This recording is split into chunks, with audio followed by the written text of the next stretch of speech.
Hey Tigers, we are talking about page 40 of your notes today. We are going over representing non-proportional linear equations. All right guys, so our essential question today is how can you use tables, graphs, and equations to represent linear non-proportional situations? We've only got one vocab term today, and that is a linear equation. A linear equation is an equation with ordered pair solutions that form a line on a coordinate plane. Guys, basically a linear equation is an equation of a line. Linear means line, so equation of a line. Okay? All right, guys, I am going to highlight the linear equation. Okay? This is big. Like, you got to remember this pretty much for the rest of math. Not just this year, next year, high school, like all that. This is a key thing you have to know. Okay? So tattoo it on your brain. I don't know. Y equals mx plus b. That is the linear equation. Okay? That is, we'll talk about it more later, but it's slope-intercept form. Y equals mx plus b. Gotta remember that. All right? So, representing linear relationships using tables. We're going to go through an example of how to do that. So, here is our kind of example question. The equation y equals 3x plus 2 gives the total charge y for one person to rent a pair of shoes and bowl X games at the bowling alley based on the given prices. Make a table for this situation. So the given prices here, guys, because the 3 is with the X, that's $3 per game, because X is the number of games. Okay, so $3 per game plus $2 to rent shoes. Okay, so what we're going to do with that is, step one is we're going to choose some values of X. Okay, so we're going to pick some numbers of games here. So easiest thing to do is just 1, 2, 3, 4. That is a really, really easy way to just get some values. But you guys can pick whatever values you want. And then what we're going to do is step 2, we are going to use the equation to find y, the money spent for each value of x. Basically, guys, we're just going to write a couple of equations here. So y equals 3 times 1 plus 2.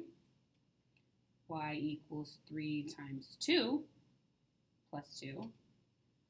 Y equals 3 times 3 plus 2. And y equals 3 times 4 plus 2. All I did, guys, was take each value of x that I had, so 1, 2, 3, and 4, and substitute them into the equation instead of x. That's all I did. I plugged the x values in for x. Now I'm just going to solve. 3 times 1 is 3. 3 plus 2 equals 5. So when x is 1, y is 5. Okay, I'm going to do that here. 3 times 2 is 6. 6 plus 2 is 8. So y equals 8. So when x is 2, y is 8. 3 times 3 is 9. 9 plus 2 is 11. So when x is 3, y is 11. And then for the final one, 3 times 4 is 12. 12 plus 2 is 14. So when x is 4, y is 14. All you do is take your values for x, put them into the equation, and solve. Okay? It's going to be some basic multiplication and addition or subtraction, guys. So that's putting it all on the table. Okay? Next thing we're going to do is we are going to represent our linear equation on a graph. However, to do this, we actually need to have our points. So we're going to go ahead and fill out a table in order to make it easier to graph our line. Okay, so we're going to fill out the table for the equation. So the equation is y equals negative 2x plus 1. So they've already given us our values, -1, 0, 1, and 2. We are going to look at this. So I'm not going to write all these out, but we're just going to go through them.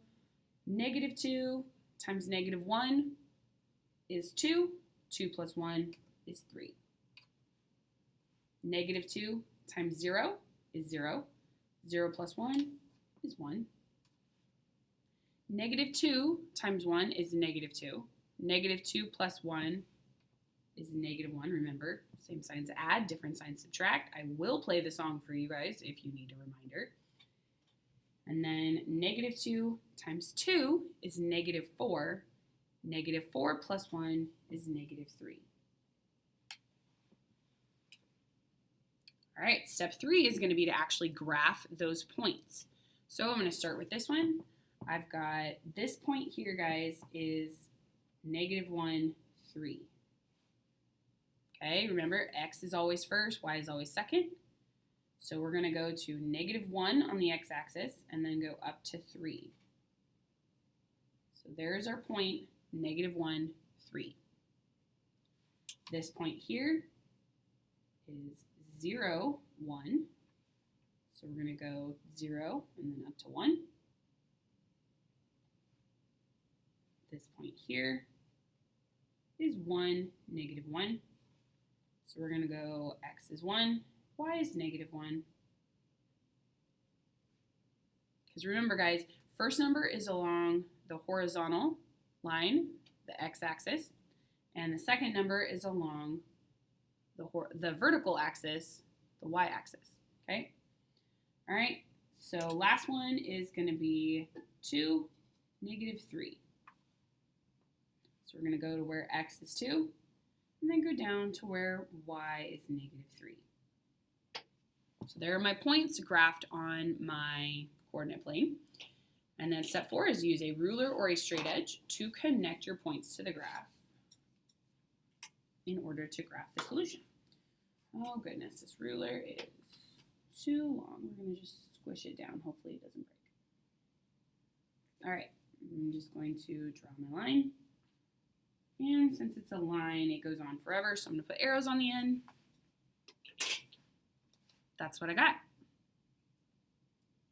Okay. All right, if you guys have any questions about today's lesson, go ahead and put them in the Your Question column here on the left. And then we're just going to take a look at this bottom question that I want you guys to think about and we will talk about in class. For the bowling alley example, would it make sense to choose negative values for x? Why or why not? Okay, so think about that, write your answer down. We will talk about that in class.